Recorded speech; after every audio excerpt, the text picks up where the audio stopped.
चलतु आज बनैबा रेड सॉस पास्ता। गैस मोर ऑन हो गला। मु पकईदेली टमाटो को सिझेबाई।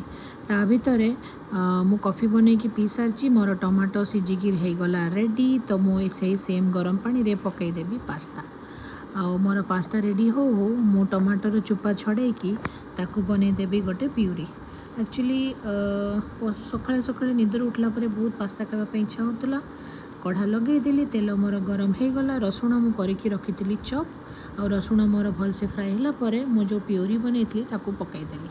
देखो मोर रेड सॉस रेडी हो गला। मुझे पकईदेली पास्ता। मु टिके कम मसला वाला बनई कारण मोर छोट पुओ खाइबो टिके टेस्ट बढ़ावाई मुझे ऐड करदेली चीज।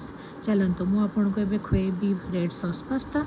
ये नियंतु पास्ता हो गला रेडी। खाई मते कहतु केमती टेस्ट होती। प्लीज लाइक शेयर और subscribe my channel. Thank you so much for watching. टन टना।